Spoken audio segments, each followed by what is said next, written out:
नमस्कार दोस्तों, आज मैं आपको दशा माता व्रत में सुनी जाने वाली दशा माता की 10 कथाएं सुनाने जा रही हूँ। प्रेम से बोलिए दशा माता की जय हो। दशा माता की पहली कथा के अनुसार एक घर में कोई सास बहू रहती थी। बहू का पति विदेश में गया हुआ था। एक दिन सास ने बहू से गांव में जाकर आग लाकर भोजन बनाने को कहा। वह गांव में आग लेने गई, पर किसी ने उसे आग नहीं दिया और कहा कि जब तक दशा माता की पूजा न हो जाएगी आग नहीं मिलेगी। बहू बेचारी खाली घर लौट आई और सास के सामने कंडा पटक दिया और कहा कि गांव भर में दशा माता की पूजा है, इसलिए कोई आग नहीं दिया है। शाम को सास आग लेने के लिए गांव में गई। तब स्त्रियों ने उसे स्वागत पूर्वक बैठाया और कहा कि सवेरे बहू आई थी, परंतु हमारे यहाँ पूजा नहीं हुई थी, इसी कारण आग नहीं दिया। सास आग लेकर अपने घर के दरवाजे पर पहुंची ही थी कि एक व्यक्ति बछवा लिए आया और उसके पीछे ब्याई कलोरी गाय थी। स्त्री ने उससे पूछा कि यह गाय क्या पहलौठी ब्याई है? आदमी ने कहा हाँ। उसने फिर पूछा कि बछवा है कि बछिया? उसने जवाब दिया कि बछवा है। सास ने घर में जाकर बहू से कहा, आओ हम भी दशा माता के गंडे ले लें और व्रत रहें। दोनों ने गंडे लिए। सवेरे से व्रत आरंभ किया। 9 व्रत पूरे हो चुकने के बाद 10वें गंडे की पूजा की। सास बहू दोनों ने मिलकर गोल गोल बेले हुए 10-10 अर्थात कुल 20 फरे बनाए। 21वां एक बड़ा फर्रा गाय को दिया। पूजन करने के बाद सास बहू दोनों पारण करने बैठी। उसी समय बुढ़िया के लड़के ने विदेश से आकर दरवाजे पर आवाज लगाई। सुनकर माँ ने मन में कहा कि क्या हरज है, उसे जरा देर ठहरने दो, मैं पारण कर चुकूंगी, तब किवाड़ खोल दूंगी। परंतु बहू को रुकने का साहस नहीं हुआ। अपनी थाली का अन्न इधर उधर झटके से फेंक कर वह उठ खड़ी हुई। उसने जाकर किवाड़ खोल दिया। पति ने पूछा कि माता कहाँ है? स्त्री ने कहा कि वह तो अभी पारण कर रही हैं। तब पति बोला, मैं तेरे हाथ का जल अभी नहीं पीऊंगा, क्योंकि मैं 12 बरस से आया हूँ। इतने दिनों तक न जाने तू कैसी रही है। माता आएगी, वह जल लाएगी, तब जल पीऊंगा। यह सुनकर स्त्री चुपचाप बैठी रही। माता पारण कर अपनी थाली धोकर पी चुकी। तब वह लड़के के पास गईं। लड़के ने सादर पैर छुआ। माता उसे आशीर्वाद देती हुई भीतर घर में लिवा गई। माता ने थाली परोस कर रखी। बेटा भोजन करने बैठ गया। उसने हाथ में प्रथम ग्रास लिया ही था कि फर्रों के वे टुकड़े जो बहू ने अपने थाली से फेंके थे वह उछलकर उसके सामने आने लगे। उसने माँ से पूछा, यह सब क्या तमाशा है? माँ बोली, मैं क्या जानूं, बहू जाने। यह सब सुनते ही लड़का आग बबूला हो गया। वह बोला, ऐसी बहू मेरे किस काम की? जिसके चरित्र की तू साक्षी नहीं है, उसको अभी बाहर कर दो। यदि वह घर में रहेगी तो मैं घर में नहीं रहूंगा। माता ने पुत्र को व्रत के पारण का सब हाल बताकर हर तरह से समझाया, परंतु उसने एक भी नहीं मानी। वह यही कहता रहा कि उसे निकाल बाहर करो, तभी तो मैं घर में रहूंगा। माँ ने सोचा बहू को थोड़ी देर के लिए बाहर कर देती हूँ, इतने में लड़के का गुस्सा शांत पड़ जाएगा, उसकी बात भी रहेगी, तब फिर मैं उसे घर में ला दूंगी। उसने बहू से कहा, देहरी के बाहर जाकर उसके नीचे खड़ी रह। जब बहू ओरी के नीचे खड़ी हुई तब ओसारा बोला, मुझे इतना भार छानी छप्पर का नहीं है जितना तेरा है। दशा माता के विरोधी को मैं छाया नहीं दे सकता। तब वहाँ से उठकर घिरौची के पास गई। घिरौची बोली, मुझसे हटकर खड़ी हो, मुझे इतना भार घड़ों का नहीं है जितना तेरा है। वह वहाँ से हटकर घूरे पर जाकर खड़ी हुई। तब घूरा बोला, मुझे इतना भार सब कूड़े का नहीं है जितना तेरा है, चल हटकर खड़ी हो। इसी तरह वह जहाँ कहीं जाती वहीं से हटाई जाती थी। इसी कारण वह अपने जी में अत्यंत दुखी होकर जंगल में भाग गई। जंगल में भूखी प्यासी फिरती फिरती एक अंधकूप कुआं में गिर पड़ी। गिरी सही, पर उसे चोट नहीं आई। वह नीचे जाकर बैठ गई। उसी समय राजा नल उस जंगल में शिकार खेलते खेलते वहां आ पहुँचे। उनके साथ के सब लोग बिछड़ गए थे। वह प्यास के मारे भटकता हुआ उसी कुएं पर आए। उसमें उक्त स्त्री गिरी हुई थी। राजा नल के भाई ने कुएं में लोटा डाला तो स्त्री ने उस लोटे को पकड़ लिया। तब भाई ने राजा से कहा कि इस कुएं में तो किसी ने लोटा पकड़ रखा है। तब राजा ने कुएं की जगत पर जाकर कहा कि भाई, पुरुष है तो धर्म का भाई है और स्त्री है तो मेरे धर्म की बहन है। तुम जो कोई भी हो बोलो, हम तुमको ऊपर निकाल लेंगे। स्त्री ने आवाज दी। इस पर राजा ने कुएं से बाहर निकलवा दिया और वह उसे हाथी पर बैठाकर अपने राजधानी ले आए। महाराज को शिकार से लौटकर महलों की ओर आते देखकर धावनों से महारानी के पास जाकर खबर दी गई कि महाराज आ रहे हैं और एक रानी भी साथ ला रहे हैं।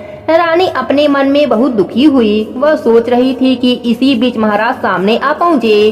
तब रानी ने हाथ जोड़कर विनय किया, महाराज, मुझसे क्या बात बन पड़ी जो आप मेरे रहते दूसरा विवाह कर लाए हैं। इस पर नल ने हंसकर उत्तर दिया कि वह जो कोई आई है तुम्हारी सौत नहीं है, ननद है, मेरी बहन है। तुमको उसके साथ मेरी सगी बहन जैसा बर्ताव करना चाहिए।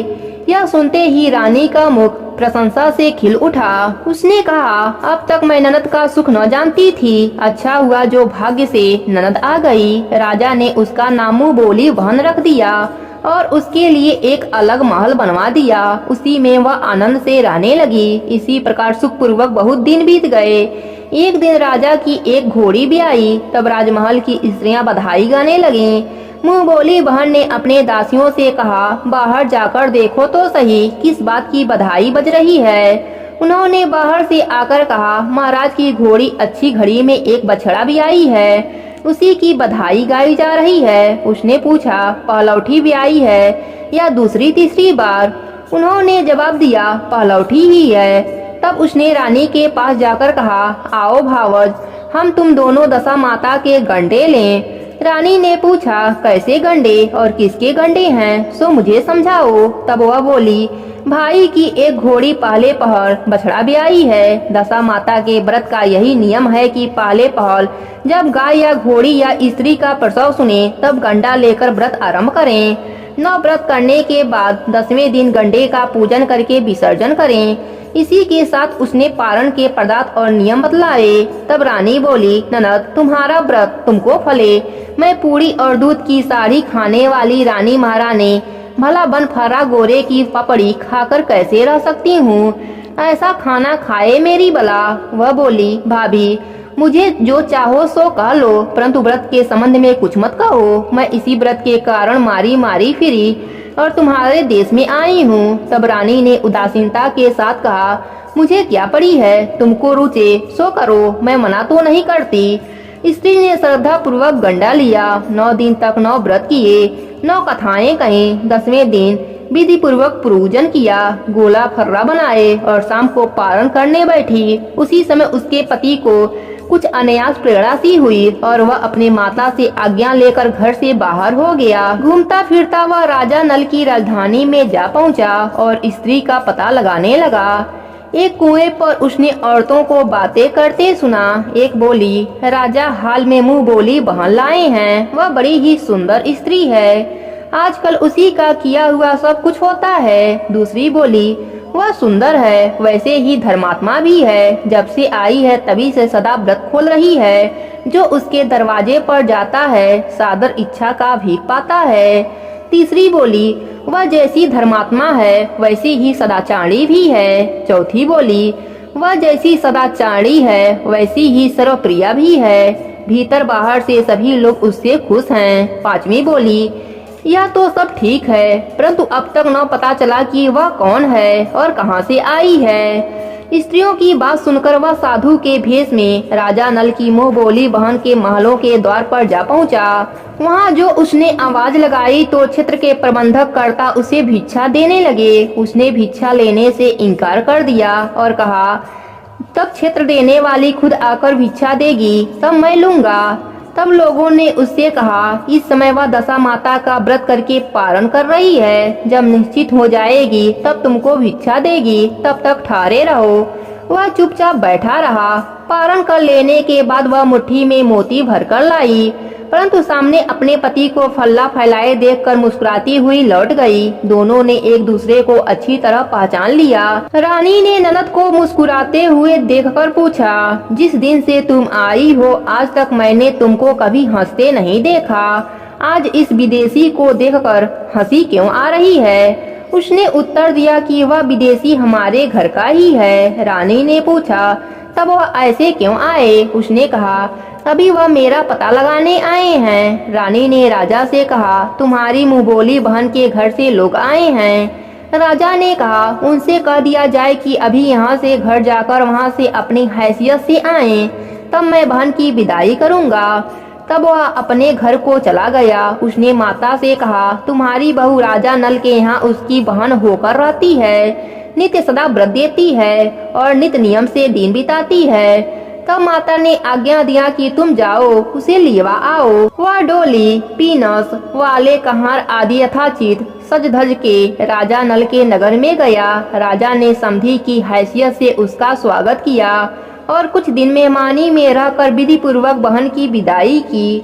जब वह महल से बाहर निकलकर चलने लगी, तब महल भी उसके पीछे पीछे चलने लगा। तब रानी बोली, ननद जी तुम चली और मेरा महल भी ले चली, जरा लौटकर पीछे की ओर तक देखती जाओ। ज्यों ही उसने लौटकर देखा, त्यों ही राजा का संपूर्ण राशि वैभव लपसा लुप्त हो गया।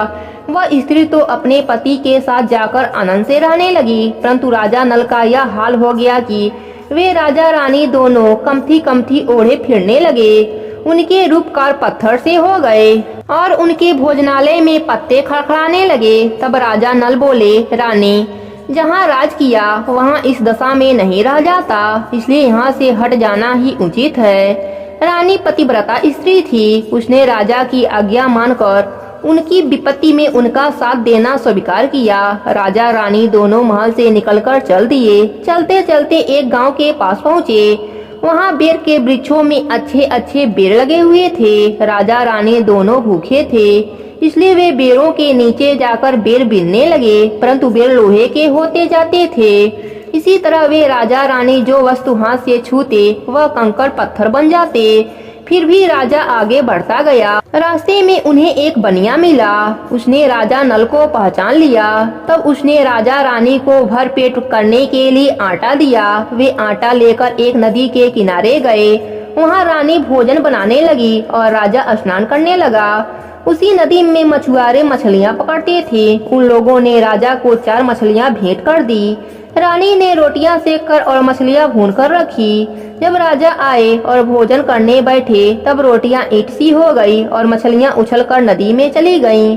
वहां से चलकर वे अपने मुंह बोली बहन के यहाँ गए। बहन ने सुना कि उनके भाई भौजाई आए हैं। उसने पूछा कि कैसे आए हैं। रानी ने कहा कि लटके चिथड़ा, भूखे कुकुरा ऐसे आए हैं। और कैसे आए हैं, यह सुनकर उसे बड़ी लज्जा आई। उसने उन्हें एक कुम्हार के यहाँ ठहरा दिया। शाम को थाल सजाकर बहन खुद भाजवा से मिलने कुम्हार के घर गई। उसने सामने थाल रखा तो भाजवा ने कहा, इस थाल में जो कुछ भी हो कुम्हार के चक्के के नीचे रख दो और चली जाओ। वह थाल का सामान चक्के के नीचे रख कर चली गई। थोड़ी देर में राजा ने आकर पूछा, कहो बहन केवल क्या लाई थी? रानी ने कहा, आई तो थी पर कुछ लाई थी, मैंने इसी चक्के के नीचे रखवा दिया है। राजा ने जो वहाँ देखा तो कंकड़ पत्थरों के सिवा और कुछ नहीं मिला। राजा समझ गया कि यह सब कुदशा का कारण है। भला वह मेरे लिए कंकड़ पत्थर क्यों लाएगी? तब वे लोग वहाँ से भी चलकर अपने मित्र के घर गए। मित्र ने सुना कि उनके मित्र आए हैं तो उसने पूछा, कैसे आए हैं? इन लोगों ने कहा, अमरी ओढ़े कथरी बिछाए मांग मांग कर खाए ऐसे आए। और कैसे आए? मित्र ने दुखी होकर कहा, कोई हान नहीं, जैसे आए वैसे अच्छे आए।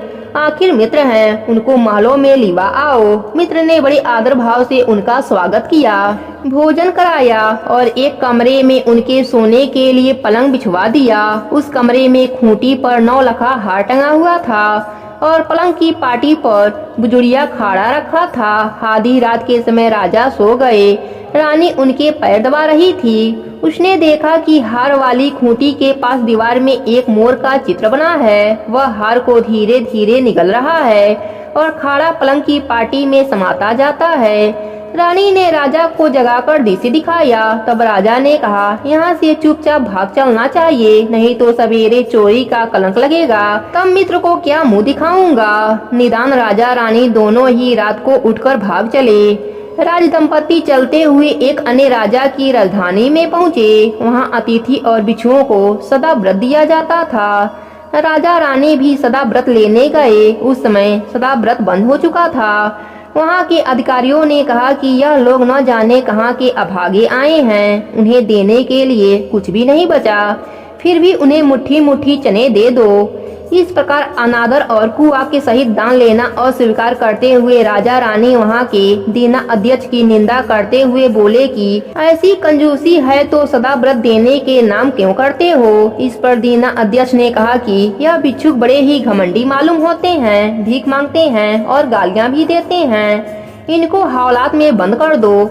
इस तरह राजा रानी दोनों को एक कोठरी में बंद कर दिया गया। मुट्ठी मुट्ठी चने दोनों को खाने के लिए मिलने लगे। जिस कोठरी में राजा रानी कैद थे उसी के सामने एक आम का रास्ता था। एक मेहतरानी राजा की घुड़सवार का पारकवार उसी रास्ते से निकला करता था। एक दिन बहुत देरी से निकली। तब रानी ने पूछा, आज तुमने इतनी देर कहाँ लगाई? बोली, आज राजा की घोड़ी भी आई थी, उसी कड़ी कटहर में ज्यादा देर हो गई। रानी ने पूछा कि घोड़ी पहली बार भी आई है या दूसरी बार?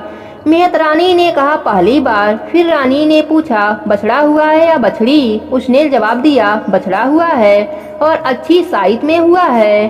तब रानी ने राजा से कहा, एक बार मैंने तुम्हारी मुंह बोली बहन के गंडे का अनादर किया था, उसी दिन से अपनी दशा बदल गई, इसलिए आज मैं दशा माता का गंडा लेती हूँ। राजा ने कहा, सो तो ठीक है, परंतु यहाँ पूजा की सामग्री कहाँ से आएगी? कैसे नियम धर्म निभेगा? रानी ने कहा, वही दशा माता सब कुछ करेंगी, मैं तो उन्हीं का नाम लेकर गंडा लेती हूँ, फिर जो होगा देखा जाएगा। तब 9 तार राजा की पाग के और 1 तार अपने आंचल का लेकर रानी ने गंडा बनाया और उसी समय से व्रत ठान लिया। थोड़ी देर में राजा खुद घोड़ी का बछड़ा देखने के लिए उसी रास्ते से निकला। राजा ने नल दंपत्ति को कोठरी में बंद देखकर पूछा कि यह लोग कौन हैं? किस अपराध के कारण यहाँ बंद हैं? पहरेदारों ने कहा कि यह लोग भिक्षा लेने आए थे, आपको आशीर्वाद देने के बदले गालियाँ देते थे, इसी कारण दीना अध्यक्ष ने इन लोगों को कैद कर दिया। राजा ने कहा कि यह तो इनका कोई अपराध नहीं है, इनको मनोनीत भिक्षा न मिली होगी, इसी से गालियाँ देते होंगे। इनको संतुष्ट करना चाहिए या कैद कर देना चाहिए, इनको अभी कैद से बाहर निकालो। राजा की आज्ञा अनुसार उसी समय नल दंपति दोनों कोठरी से बाहर निकाले गए। राजा उनके पाँव में पद्म और माथे में चंद्रमा का चिन्ह देखकर पहचान गया कि यह राजा नल और रानी दमयंती हैं। तब उसने विनती भाव से क्षमा प्रार्थना की और उन्हें हाथी पर बैठाकर अपने महल में ले गए।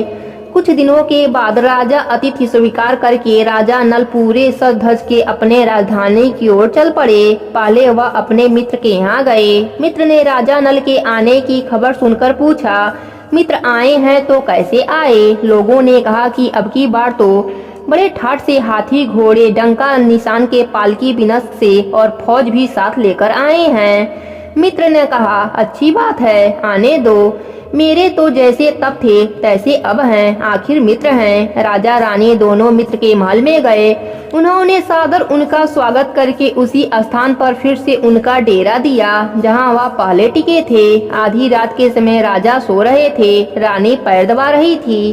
तभी उसने देखा कि मोर का चिन्ह जो हार निगल लिया था उसे उड़ रहा है और खाटा आट की पार्टी से बाहर निकल रहा है। रानी ने राजा को जगाकर दिखाया। राजा ने अपने मित्र को बुलाकर वह चरित्र दिखाया।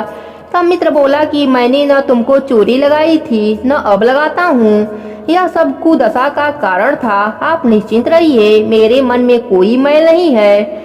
मित्र के यहाँ से चलकर राजा मुँह बोली बहन के यहाँ गए। उसने जब सुना कि राजा भैया आए तब उसने पूछा, कैसे आए? लोगों ने कहा, जैसे राजाओं का आना चाहिए वैसे आए। और कैसे आए?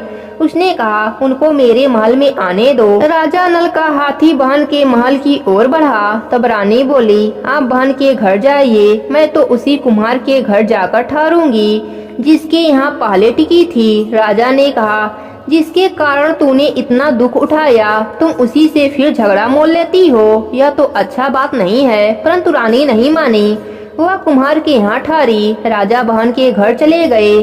शाम को ननद भाजवा के लिए थाल सजाकर चली। उसने भाजवा के सामने जाकर थाल रख दिया। तब भाजवा ने सोना चांदी के गहने उतारकर उसमें रखने लगी और कहने लगी, खाओ रे मेरे सोने गहने के रुपए, खाओ, हम नंगे भूखे क्या खाएंगे। यह देखकर ननद बोली, यह ठिठौली किस पर करती हो? मुझसे जो कुछ हो सका सो तब लाई थी, वही अभी भी लाई हूँ। विश्वास न हो तो चक्का के नीचे देख लो। सचमुच चक्का उठाकर देखा तो उसके नीचे मणिमणिका का ढेर लगा था। रानी देखकर सन्न रह गई। वह बोली, ननद तुम्हारा कोई दोष नहीं है, यह सब मेरी कुदशा का कारण था। रानी ने ननद का लाया हुआ सब सामान वापस कर दिया, कुछ अपनी तरफ से भी दिया, परंतु पूजा का न्योता न दिया। वहाँ से चलकर राजा सूरा गाय के पास आए तो उसने सब सेना समेत राजा को भर पेट दूध पिलाया। वहाँ से आगे चले, नदी के तट पर पहुँचे तो वहाँ पहाड़ पड़ गया। राजा का आला चेताया गया। जब भोजन तैयार हो गया तब राजा भोजन करने बैठे। उस समय नदी में उछलकर गिरी हुई भूनी मछलियाँ अपने आप से थाली में आकर गिर पड़ी। वे रोटियां जो ईंट बन गई थी फिर से आटे की लोइयां बन गई, जो उस दिन अपने काम में नहीं आई थी। मैं यदि आपसे कहती कि मछलियां जल में उछल गईं और रोटियां ईंट बन गई तो आप नहीं मानते। इसी कारण मुझको बहाना करना पड़ा था।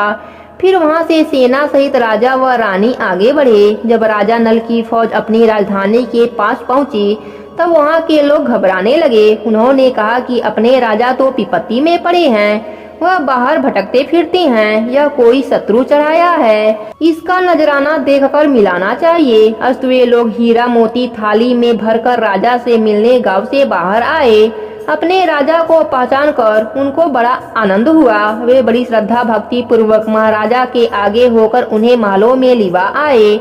राजा रानी ने महलों में प्रवेश करके तुरंत ही दशा माता की पूजा का प्रबंध किया और उस नगर की सब सौभाग्यवती स्त्रियों को आमंत्रित किया। भगवती के भोग के लिए सब तरह के पकवान बनाए गए। आटे की बत्ती हुई 10 बत्तियां, 10 गुड़ या शक्कर की गुड़ियां और 10-10 28 सुहागिनों के लिए आंचल में डाली गईं। सुहागिनों का श्रृंगार आदि करके दशा माता की पूजा आरंभ हुई। कलश स्थापित होकर जोर मणि का दिया जलाया गया तो बत्ती ही नहीं जली। तब पंडितों ने विचार करके कहा कि यदि कोई न्योता पाने वाला न्योतारा छूट गया है तो स्मरण किया जाए, उनके आने के बाद ही दीपक जल पाएगा। रानी ने कहा कि मैंने तो सभी को न्योता दिलवा दिया है, सिर्फ मुँह बोली बहन को न्योता नहीं दिया है। पंडितों ने कहा कि उसे शीघ्र बुलाइए। राजा ने अपना दूतगामी रथ भेजकर मुँह बोली बहन को बुलवा लिया। उसने कलश का मणिका प्रज्वलित किया। बड़ी धूमधाम से पूजा हुई। अंत में सुहागिनों को भोजन कराकर विदा किया गया। उसी समय राजा ने हुक्म जारी किया कि अब मेरी प्रजा के लोग दशा माता का व्रत किया करें। हे दशा माता, जैसे आपने राजा रानी के दीन फेरी, वैसे ही अपने सभी भक्तों पर अपनी कृपा बनाए रखना। कहानी अधूरी हो तो पूरी करना, पूरी हो तो मान रखना। प्रेम से बोलिए दशा रानी की जय हो। दशा माता की दूसरी कथा के अनुसार एक राजा थे। उनकी 2 रानियां थीं। जेठी रानी को कोई संतान नहीं थी, किंतु छोटी रानी को एक पुत्र था। राजा छोटी रानी और उसके पुत्र को बहुत प्यार करते थे। यह देखकर बड़ी रानी को डाह और ईर्ष्या होती थी। वह सौतिया डाह के कारण राजकुमार के प्राणों की प्यासी हो गई। एक दिन राजकुमार खेलता हुआ अपनी बे माता के चौक में चला गया। बी माता ने उसके गले में एक काला सांप डाल दिया। राजकुमार की माता दशा माता की व्रत करती थी। वह लड़का दशा माता का दिया हुआ था। अस्तु दशा माता की कृपा से लड़के के गले में पड़ा हुआ सांप अपने आप सरक गया। दूसरे दिन राजकुमार की बी माता ने उसे 20 के लड्डू खाने को दिए। वह लड्डू ज्यों ही खाने लगा त्यों ही दशा माता ने किसी दासी के भेष में प्रकट होकर लड्डू छीन लिया।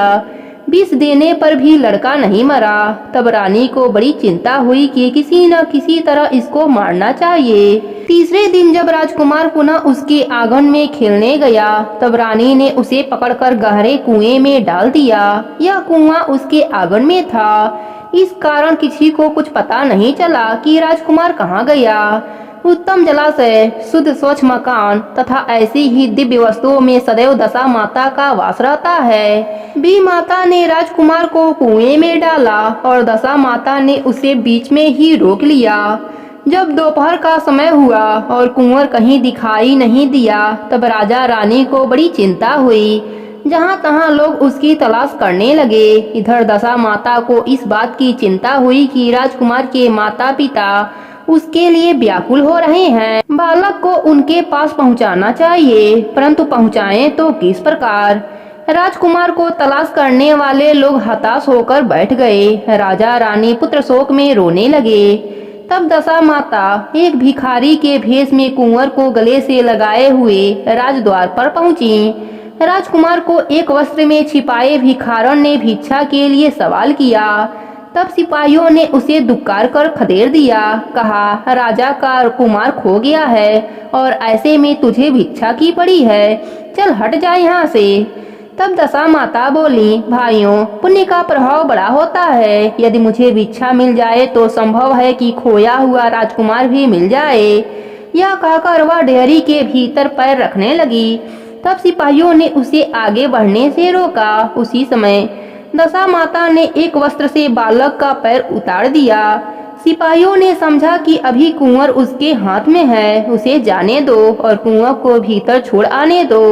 उधर से बाहर आने लगेगी तब पकड़कर बैठा लेंगे। दशा माता कुंवर को लिए भीतर चली गई। उसने राजकुमार को चौक में छोड़ दिया और वहां से वापस को चल दी। परंतु रानी उसे देख लिया। उसने डांट कर कहा कि खड़ी रह, तू कौन है? तूने 3 दिन से मेरे लड़के को छिपाकर क्यों रखा था? तूने ऐसा क्यों किया? ठहर जा, इसका जवाब तो देती जा। दशा माता उसी क्षण ठहर गई। उसने कहा कि रानी, तुम्हारे पुत्र को चुराने छिपाने वाली मैं नहीं हूँ, मैं ही तेरी आराध्य देवी दशा माता हूँ। तुझे सचेत करने आई हूँ कि तेरी सौत तुझसे ईर्ष्या देश रखती है। वही तेरे पुत्र का घात करने की चिंता में लगी रहती है। तुझको उचित है कि अपने पुत्र को कभी उसके पास न जाने दे।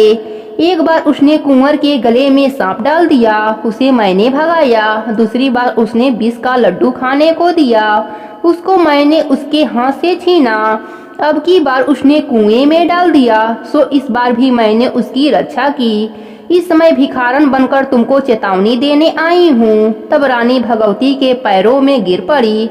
उसने विनती भाव से प्रार्थना की कि जैसे कृपा करके आपने साक्षात दर्शन दिए हैं, वैसे ही अब आप इस महल में सदैव रहिए। मुझसे जो सेवा पूजा बनेगा मैं वह करूंगी। तब दशा माता ने उत्तर दिया कि मैं किसी के घर में नहीं रह सकती। जो श्रद्धा पूर्वक मेरा ध्यान स्मरण करता है उसी के हृदय में रहती हूँ। मैंने तुझे साक्षात दर्शन दिया।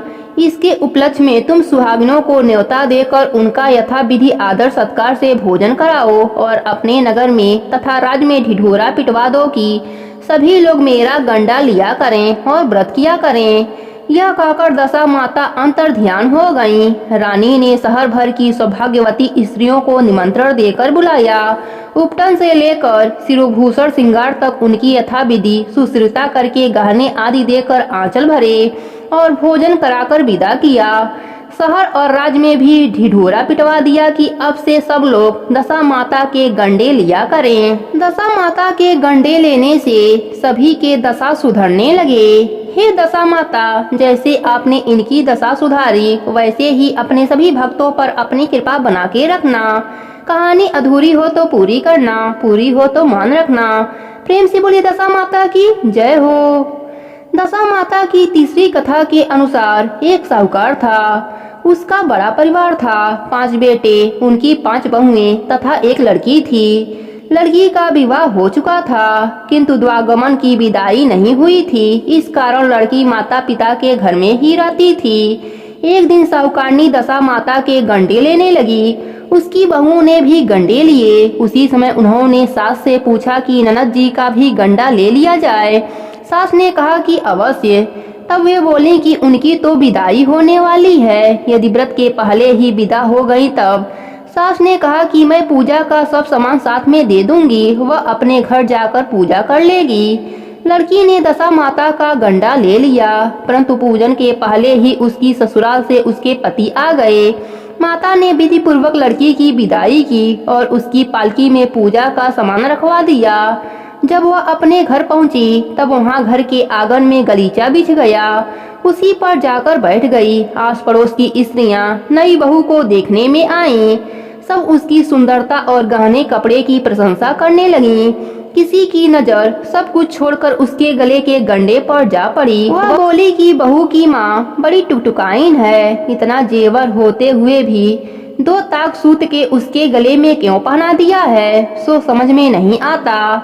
जहाँ एक ने यह बात कही वहाँ सभी की नजर गंडे पर पड़ी। सभी स्त्रियों ने गंडे के संबंध में कुछ न कुछ राय प्रकट की। संध्या को सास ननद देवरानी जेठानी घर के सभी स्त्रियां जुटकर बैठी तो उसी गंडे की चर्चा करने लगी। किसी ने कुछ कहा, किसी ने कुछ कहा।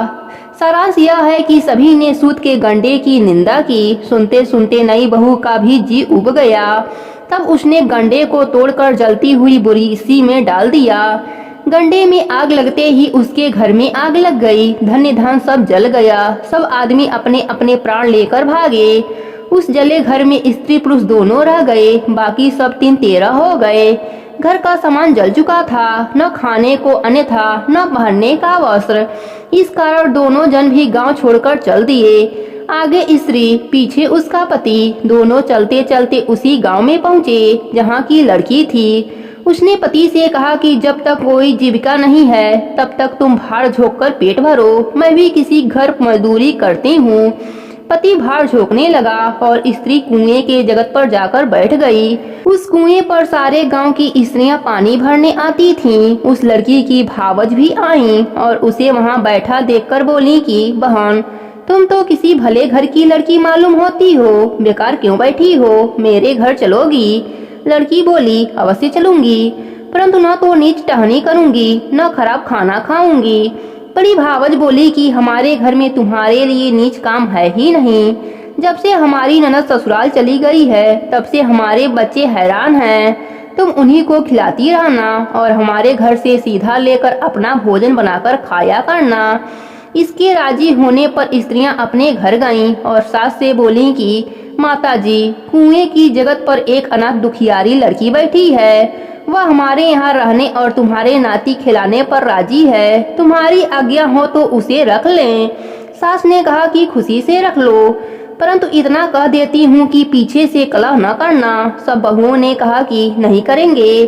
तब सास ने आज्ञा दे दी। वे दूसरी बार पानी भरने गईं और दुखियारी को अपने घर ले आईं।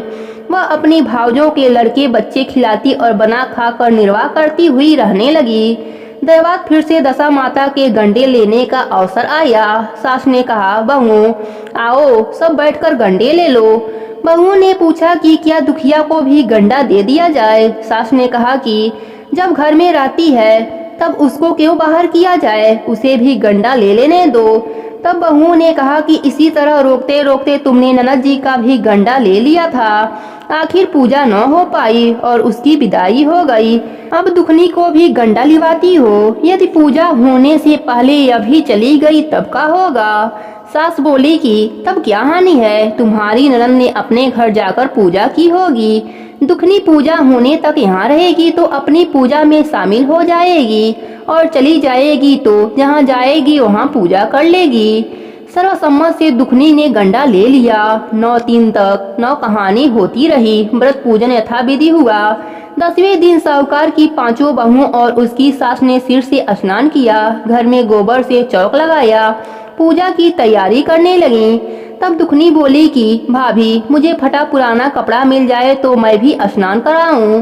तब बहुओं ने सास से पूछा कि हमारे पास ननद जी की साड़ी रखी है, कहो तो उसे दे दें। तब ननद जी आएंगी तब उनके लिए दूसरी साड़ी आ जाएगी। सास ने कहा, दे दो, मुझे क्या, तुम्हारी ननद झगड़ा न करे, तुम जानो तुम्हारा काम जाने। अपनी पुरानी साड़ी लेकर दुखनी स्नान करने चली गई। उसने सिर से स्नान करके साड़ी पहनी तो गीले बाल बिखराए हुए घर आई। यहाँ पूजा होना आरंभ हो गई थी।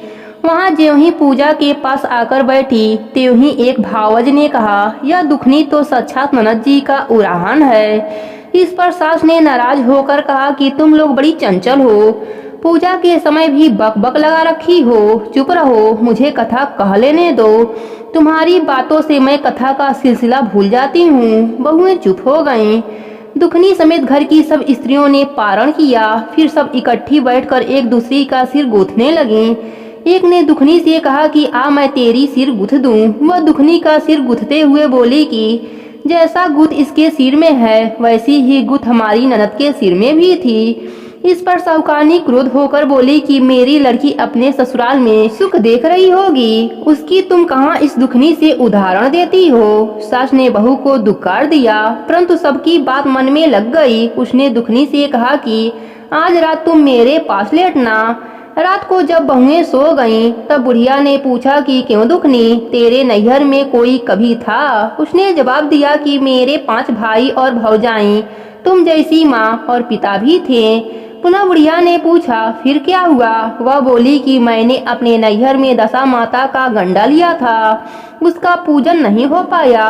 ससुराल को विदा हो गई। वहाँ स्त्रियों ने मेरे गले में गंडा देखकर हंसी उड़ाना शुरू कर दी।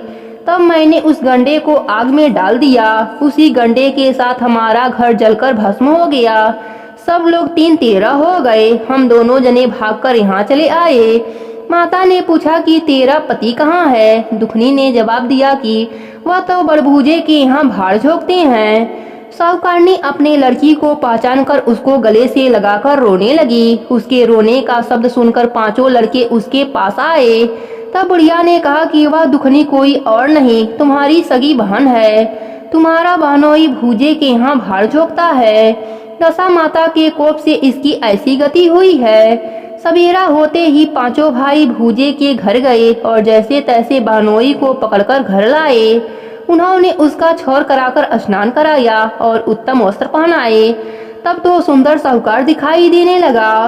कुछ दिनों ससुराल में रहकर जब वह अपने घर गया, तब उसने देखा कि घर के सब लोग पहले की तरह सुख में हैं। इसके बाद वह ससुराल आया। तब उसके सास ससुर ने दुखनी को उसके साथ विदा कर दिया। दुखनी अपनी दशा पर विचार करती हुई ससुराल जा पहुंची। तब मार्ग में उसे एक नदी मिली। उस नदी में स्नान करके अप्सराएं दशा माता का गंडा ले रही थीं। उनका एक गंडा अधिक था। उसमें से एक बोली कि यदि इस डोली में कोई उच्च वर्ग की स्त्री हो तो उसको गंडा दे दिया जाए। उन्होंने डोली के पास जाकर पता लगाया और दुखनी को गंडा दे दिया। जब दुखनी घर पहुंची तब उसकी सास सूप सजाए, ननद कलश लिए और देवरानी जेठानी अन्य मांगलिक वस्तुएं लिए उसका स्वागत करने लगी। नेक दस्तूर हो चुकने के बाद दुखनी ने आसन पर बैठते ही कहा कि तुम लोगों ने तब की बार दशा माता के गंडे की निंदा की थी, इसलिए सबका बिछोर हुआ। अब घर धन धान से भर गया है। राम राम करके ठिकाने लगे हैं। अब की बार कोई भी मेरे गंडे की चर्चा न करना। तब मेरा व्रत हो तब श्रद्धा पूर्वक पूजा करना। सबने खुशी से उसकी बात मान ली। 9 दिन कथा कहानियां हुई। 10वें दिन विधि से गंडे की पूजा हुई। सास सुहागने न्योता गईं। महावर आदि से उसका श्रृंगार कराकर आंचल भरे गए। इस प्रकार खुशी से दशा माता का पूजन हुआ। दशा माता ने जैसे दुखनी की दशा फेरी, वैसे ही अपने सभी भक्तों पर अपनी कृपा बनाए रखना। कहानी अधूरी हो तो पूरी करना, पूरी हो तो मान रखना। प्रेम से बोली दशा माता की जय हो। दशा माता की चौथी कथा के अनुसार एक राजा था। उसकी रानी बड़ी ही सुकुमारी थी। वह फूलों की सेज में सोया करती थी। एक दिन फूलों की सेज में एक कच्ची कली बिछ गई। उस रात्रि रानी को नींद नहीं आई। राजा ने पूछा, प्रिय आज तुमको नींद क्यों नहीं आई, क्या कोई पीड़ा है। तब रानी बोली कि आज सेज पर एक कच्ची कली रह गई है, वह मेरे शरीर में गड़ती है, इसी से नींद नहीं आई। उसी समय ज्योति स्वरूप दीपक हंसा। यह देखकर राजा ने हाथ जोड़कर ज्योति स्वरूप से प्रार्थना की कि स्वामी आप क्यों हंसे, कृपा करके इसका भेद बताइए।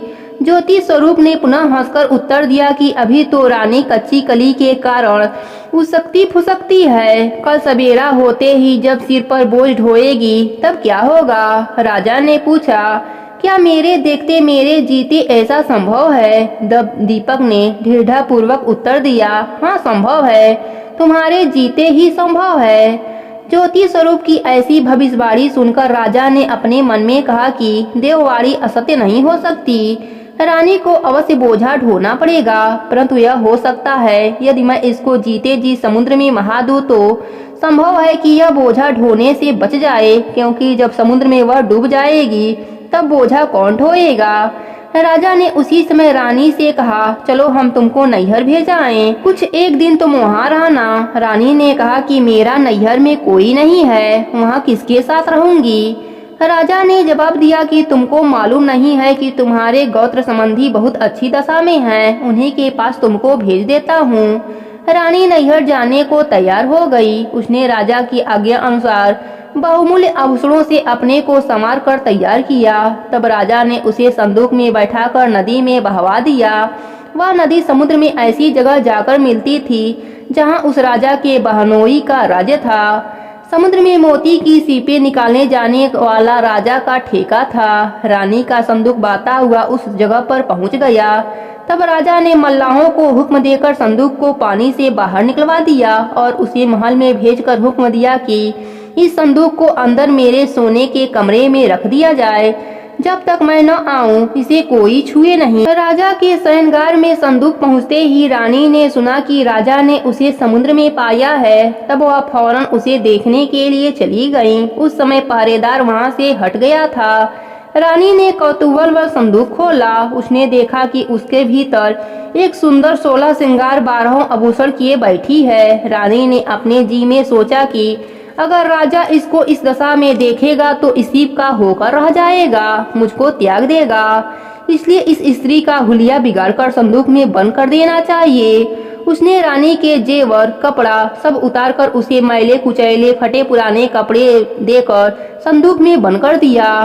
राजा जब बाहर से महल में आया तब उसने रानी को अपने सोने के कमरे में बुलाया और पूछा कि क्यों रानी, तुमने देखा इसमें क्या है? रानी ने जवाब दिया, मैंने कुछ नहीं देखा, सुना है कि कुछ है। राजा ने रानी के सामने संदूक खुलवाया तो उसमें फटे पुराने कपड़े पहनी एक भिखारन दिखाई पड़ रही थी। रानी ने कहा कि यह तो कोई निर्वासित भिखारन नीच जात की दिखाई देती है, इसको कारखाने में भिजवा दिया जाए, वह लकड़ी ढोती रहेगी और खाना पानी पाती रहेगी। राजा ने रानी के कहे अनुसार उसे कारखाने में भिजवा दिया। एक दिन रानी की सहेलियां नदी में स्नान करके दशा माता के गंडे ले रही थीं। एक गंडा उनका अधिक था। वे इसी विचार में थीं कि यह किसको दिया जाए। देवयोग से उसी समय लकड़ी वाली रानी वहां जा पहुंची। उन्होंने उससे कहा कि बहन, यदि तुम कोई नीच वर्ग के न हो तो हमारा गंडा ले लो। रानी ने कहा, मुझे गंडा लेने से इनकार नहीं है, परंतु मुझे तो खाने को भरपेट नहीं मिलता, तो मैं पूजा कैसे करूंगी। वे बोली कि तुम इसकी चिंता मत करो, हम रोज इसी जगह स्नान करने आया करेंगे। 9 दिन तक कथा कहानी कहा करेंगे, तुम भी नित्य कथा सुन जाया करना। 10वें दिन पूजा होगी, तब दशा माता चाहेंगी तो अवश्य तुम्हारी दशा बदल जाएगी। रानी ने श्रद्धा पूर्वक दशा माता का ध्यान करके गंडा ले लिया। उसी दिन रानी के पति को यह चिंता उत्पन्न हुई कि रानी को संदूक में रख कर बहा तो दिया, परंतु उसका कोई समाचार नहीं मिला। किसी तरह उसकी जो करनी चाहिए। अस्तु राजा एक नौका पर सवार होकर नदी द्वारा यात्रा करता हुआ अपने बहनोई के यहाँ पहुँचा। संध्या को ब्यालू करके वह लौटने लगा। तब बहन से बोला कि मेरे हाथ पैर बहुत दर्द होते हैं, किसी दबाने वाले को बुला दो। तब उस रानी ने लकड़ी ढोने वाली भिखारन को बुलाकर हुक्म दिया कि आज की रात तू मेरे भाई के पैर दबा दे। वह बड़े संकोच में पड़ गई। अपने जी में अनेक संकल्प विकल्प करती थी कि पर पुरुष का शरीर छूऊं तो कैसे छूऊं। रानी बार बार अपनी बात पर दबाव दे रही थी, इसलिए लाचार होकर उसे स्वीकार करना पड़ा। राजा के पैर दबाते दबाते रानी को उसके पांव का पंजा दिखाई पड़ा। रानी चुपचाप रोने लगी और उसके आंसू राजा के पैर पर टपकने लगे। तब उसने पूछा कि क्यों रोती है दासी, तू अपना भेद मुझे बता, मेरे कारण तुझे किसी प्रकार की हानि नहीं पहुंचेगी। तब वह बोली कि जैसा पंजा आपके पैर में है वैसा ही मेरे पति के पैर में था। पहले दिनों की याद आने से मुझे रुलाई आ गई। तब राजा बोला कि मैं समझ गया, अब तुम पैर मत दबाओ, आराम से सो। जो तुम्हारे भाग्य में लिखा था वह तुमको भोगना ही पड़ा। मैंने उसके टालने के लिए जो उपाय रचा था उसका उल्टा नतीजा निकला। तुमको मेरे जीते जी लकड़ी ढूंढनी पड़ी। राजा ने अपनी धोती उतारकर रानी को दे दिया। रानी एक कोने में पड़कर सो गई। सवेरा हुआ, दिन चढ़ाया, परंतु अतिथि राजा सोकर नहीं उठा। नौ पैर दबाने वाली दासी बाहर निकली। तब उसकी बहन को चिंता हुई। थोड़ी देर बाद दासी बाहर निकल आई और खाने में काम करने चली गई।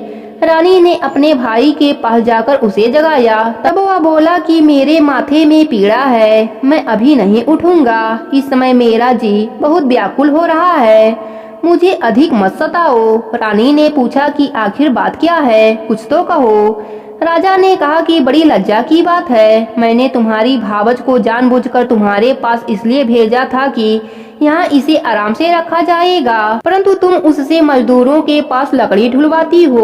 क्या मैंने इसलिए इसे तुम्हारे पास भेजा था? तब बहन बहुत लाचार होकर बोली कि नदी में बाती बाती न जाने कौन कहां से चली आई है, अब जाना सो माना। यह कहकर उसने दासियों को भेजा कि उस लकड़ी वाली को चुपचाप मेरे पास बुला लाओ। जब दासी रानी आई तो उसकी भावज ने आदर पूर्वक उसके पैर पकड़े और विनती भाव से माफी मांगी। कुछ दिनों बहन के पास रहने के पश्चात राजा अपनी रानी को साथ लेकर राजधानी लौट आया। रानी ने अपने महल में पहुंचकर सुहागनें न्योती। धूमधाम से दशा माता के गंडे की पूजा की और गांव भर में ढिढोरा फेर दिया कि आज से अमीर गरीब सब दशा माता के गंडे लिया करें और श्रद्धा पूर्वक पूजा किया करें। जिस किसी के पास पूजन पारण की सामग्री की कमी हो वह राजा के कोठार से ले जाया करे। हे दशा माता, जैसे आपने रानी के दिन फेरे वैसे ही अपने सभी भक्तों पर अपनी कृपा बनाए रखना। कहानी अधूरी हो तो पूरी करना, पूरी हो तो मान रखना। प्रेम से बोली दशा माता की जय हो। दशा माता की 5वीं कथा के अनुसार कोई सास बहू थी। सास ने एक दिन सवेरे बहू से कहा कि जाओ आग लाकर भोजन बनाओ, बड़ी भूख लगी है। बहू हाथ में कंडा लेकर आग लेने गांव में गई। उस दिन गांव भर में घर घर दशा माता की पूजा चल रही थी। इसी कारण किसी ने उसे आग नहीं दिया। वह खाली हाथ लौट आई। संध्या समय वह पड़ोसन के पास गई और उनसे बोली कि मेरी सास तो गंडा लेती नहीं, परंतु अब की बार जब गंडे पड़े तो मुझे बताना और पूजन विधि भी बता देना, मैं भी गंडा लूंगी। उसके बाद गंडे पड़े। तब बहू ने सास के चोरी से दशा माता का गंडा लिया। 9 दिन तक उसने किसी न किसी बहाने पड़ोसन के पास जाकर कथा कहानियां सुनती रही। 10वें दिन उसे चिंता हुई कि अब पूजा कैसे होगी। तब वह मन ही मन दशा माता का ध्यान करके मनाने लगी कि यदि बुढ़िया आज कहीं बाहर चली जाए तो मैं शांति पूर्वक पूजा कर लूं। दशा माता की कृपा से उसी दिन बुढ़िया को खेतों पर जाने की सूझी। उसने बहू से कहा कि तुम भोजन बनाकर तैयार रखना, तब तक मैं खेत खलिहान होकर वापस आती हूँ। यदि मुझे अधिक देरी हो तो मुझे खेत पर ही खाना दे जाना। बहू तो यही चाहती थी। उसने सास की आज्ञा को सिरोधार्य करके कहा कि आप जाइए और घर का काम काज से निश्चित रहिए। ज्यों ही बुढ़िया ने पीठ फेरी त्यों ही बहू ने पूजा की तब्दील लगाई। उसने सिर से स्नान करके विधिवत दशा माता की पूजा की। तदंतर वह पूजा की सामग्री मिट्टी के गोले में रखकर उसे भेंट कर सिराने के लिए ले जा ही रही थी कि बुढ़िया आ गई। उस वक्त बहू को जब और कुछ सूझा नहीं तो उसने जल्दी से उस गोले को छाछ की मटकी में छिपा दिया। उसने सोचा कि जब बुढ़िया फिर कहीं बाहर जाएगी तब गोला मटके से निकालकर सिरा आऊंगी।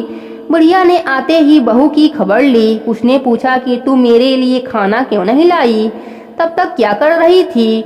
उसने जवाब दिया कि आज मैंने सिर से नहाया है, इस कारण रसोई करने में देरी हो गई। मैं थाल परोसती हूँ, भोजन कर लीजिए। बुढ़िया का गुस्सा कुछ शांत हुआ। वह पैर धोकर चौके में बैठी ही थी कि उसका लड़का भी आ गया। वह भी माता के साथ भोजन करने बैठ गया। बुढ़िया भोजन करके उठना ही चाहती थी कि लड़का बोला, मुझे तो छाछ चाहिए। बुढ़िया ने बहू से कहा, उठ छाछ दे दे। उसने कहा, मैं तो रसोई के भीतर हूँ, आप क्यों नहीं दे देती? बुढ़िया भोजन करके उठी, हाथ धोकर मट्ठा लेने गई, परंतु ज्यों ही उसने छाछ की मटकी उठाई उसमें कुछ खड़खड़ाने की आवाज सुनाई दिया। उसने हाथ डालकर देखा तो एक बड़ा सोने का गोला था।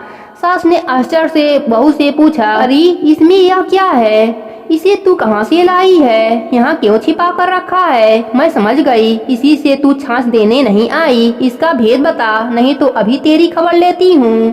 वह बोली, मैं क्या जानूं, मेरी दशा माता जाने। मैंने तुम्हारी चोरी से दशा माता का गंडा लिया था और तुम्हारी चोरी से पूजा की थी। तुम आ गई, इसलिए मैं गंडा सिराने न जा सकी। तब मैंने इसे छाछ की मटकी में छिपा दिया था। दशा माता ने उसे सोने का कर दिया, तो इसमें मेरी क्या गलती? बुढ़िया ने बहू को गले से लगा लिया और कहा कि अब मैं भी तेरे साथ गंडा लिया करूंगी और विधिवत व्रत और पूजन किया करूंगी। हे दशा माता, जैसे आपने बहू पर अपनी कृपा करी, वैसे ही अपने सभी भक्तों पर अपनी कृपा बनाए रखना। कहानी अधूरी हो तो पूरी करना, पूरी हो तो मान रखना। प्रेम से बोली दशा माता की जय हो। दशा माता की छठवीं कथा के अनुसार एक घर में कोई देवरानी जेठानी रहती थीं। उनकी कोई संतान न थी। वे मेहनत मजदूरी करके पेट पालती थीं। नेम धर्म व्रत पूजन कुछ भी नहीं करती थीं। एक दिन दोनों सवेरे सवेरे गांव में आग लेने गईं, परंतु किसी ने उनको आग नहीं दिया। उस दिन गांव भर में दशा माता का पूजन चल रहा था। दोनों खाली हाथ घर लौट आईं। एक दूसरे से कहने लगी कि आज तो गांव भर में दशा माता का पूजन है, कोई आग नहीं दे रहा है, क्या किया जाए? आखिर जेठानी बोली कि कुछ हानि नहीं है, आज अपने लोगों को भी व्रत सही, शाम को जब आग मिलेगी तब रसोई बनाकर खा लिया जाएगा। संध्या के समय जेठानी अपनी एक पड़ोसन के घर आग लेने गई। पड़ोसन उसे स्वागत पूर्वक बैठाया। जेठानी ने पूछा कि दशा माता का पूजन करने से क्या होता है? उसने जवाब दिया कि जिस बात की इच्छा करके गंडे लिए जाते हैं वह इच्छा पूरी हो जाती है। तब जेठानी बोली कि बहन, अब की बार जब गंडा पड़े तब मैं भी गंडा लूंगी और पूजन करूंगी। जेठानी आग लेकर पड़ोसन के घर से बाहर निकली ही कि गायें चरकर आती हुई दिखाई दी। ग्वाला पीछे पीछे आ रहा था। उसके कंधे पर एक बछवा था और एक गाय उसको चाटती हुई उसके पीछे पीछे आ रही थी। पड़ोसन ने पूछा, भैया तुम्हारी गाय पहली ब्यान है या दूसरी? उसने कहा पहली है। पुनः स्त्री ने पूछा कि बछवा है कि बछवी? ग्वाला ने जवाब दिया कि बछवा है। तब उसने जेठानी से कहा कि लो अब घर जाकर दशा माता का गंडा ले लो। 9 दिन तक कथा कहानियां सुनना, 10वें दिन सिर से स्नान करके पूजन करना। दशा माता चाहेंगी तो 10 दिन के भीतर ही तुम्हारी मनोकामना पूर्ण हो जाएगी। उसने अपने घर जाकर देवरानी को यह सारी बात बताई। निदान दोनों ने दशा माता के गंडे लिए और दशा माता का ध्यान स्मरण करके यह मनौती मनाई कि यदि हमारे संतान पैदा होंगी तो हम सुहागिनें न्योता करेंगे। दशा माता के गंडे की पूजा होने से पहले ही देवरानी जेठानी दोनों गर्भवती हो गईं। 9 महीने 9 दिन के बाद ही दोनों के गर्भ से सुंदर बालक जन्मे। बालकों के जन्म संस्कार के बाद ही देवरानी ने कहा कि लड़का होने पर सुहागिनें न्योतने की मनौती की थी, उनको न्योत देना चाहिए। जेठानी ने कहा, अभी ऐसी क्या जल्दी पड़ी है? जब लड़कों की अन्नप्राशन संस्कार होगा तब न्योत देंगे। जब लड़कों की परसी हुई तब भी देवरानी ने दुरैया की याद दिलाई, परंतु जेठानी ने फिर से टाल दिया और कहा कि जब लड़कों का मुंडन होगा तब सुहागिनें न्योती जाएंगी। होते होते कुछ दिनों बाद लड़कों का मुंडन हुआ। तब भी देवरानी ने जेठानी से कहा, परंतु फिर भी जेठानी ने कहा कि जब लड़के बड़े होंगे और सगाई होगी उस दिन सुहागिनें न्योत देंगे। लड़के बड़े हो गए, उनका सगाई संबंध भी पक्का हो गया। फिर भी जेठानी ने सुहागिनें नहीं न्योती। उसने कहा कि जिस दिन लड़कों की भावरें पड़ेंगी उसी दिन सुहागिनें न्योत देंगे, उत्सव के साथ पूजा होगी। तब देवरानी बोली कि बहन तुम चाहे जब करना, मैं तो मंड पंचावन के दिन ही सुहागिनें न्योत दूंगी। देवरानी ने जैसा कहा था वैसा ही किया। उसने मड़वा के दिन सुहागिनें न्योत दी, परंतु जेठानी ने कुछ भी परवाह नहीं किया। मंड छावन के दिन मातुका पूजन करके और बारात सजाकर दोनों दुल्हे ब्याहने चले। जिस लड़के की माता ने मड़वा के दिन सुहागिनें न्योती थी उसका विवाह बड़ी धूमधाम से सकुशल पूर्ण हो गया, परंतु जिसकी माता ने सुहागिनें नहीं न्योती थी उसको ठीक भावरों के समय दशा माता बीज मंडप से हरकर ले गईं। दुल्हा को सहसा गायब होते देखकर वर कन्या दोनों पक्षों में हाहाकार मच गया। उसकी बारात खाली हाथ घर वापस आई, परंतु लड़की की माता बड़े संकट में पड़ गई कि अब यह अधब्याही लड़की किसके सर मरी जाएगी। पास पड़ोस के चतुर स्त्रियों ने लड़की की माता को समझाया और ब्याह का जो सीधा सामान बचा हुआ था उसे उसी लड़की के हवाले कर दिया। लड़की मंगले भिखारी लोगों का सदा व्रत देने लगी। एक दिन एक साधु तीर्थ यात्रा करता हुआ उसी गांव की ओर चला आया। गांव से बहुत दूर घने से जंगल में एक बड़ा पीपल का पेड़ था। लोग ऐसे पेड़ को पारस पीपल कहते थे। उसी पेड़ में दशा माता का निवास था। साधु चलता चलता शाम को उसी पेड़ के नीचे ठहर गया। वहां अंधेरा हो गया। दिया पर बत्ती पड़ गई। झाड़ूदार ने आकर उसी पेड़ के पास मैदान में झाड़ू लगाने लगा। भिस्ती ने आकर जमीन छिड़की और माली ने आकर फूल बिखेर दिए। तब अनेक देवता अनेक प्रकार की पोशाक पहने हुए आकर यथा स्थान बैठने लगे। सबसे पीछे स्वर्ग से राजा इंद्र का सिंहासन उतरा। उसी के साथ अनेक अप्सराएं साज समान समेत वहां आ पहुंची और इंद्र के सिंहासन के सामने नाचने लगी। उसी समय दशा माता अधब्याहे लड़के को गोद में लिए हुए पीपल के पेड़ से उतरी। इंद्र के साथ साथ स्वर्ग में एक सूरा गाय भी थी। उसने 2 कटोरा दूध दिया। लड़के के अधब्याही के भाग का एक कटोरा अलग रख दिया और एक कटोरा दूध पी लिया। तब तक नाच तमाशा होता रहा। दशा माता लड़के को गोद में लिए बैठी रहीं। सवेरा होते ही देवताओं का दरबार भंग हुआ। साधु भी वहां से चलकर गांव में आ गया।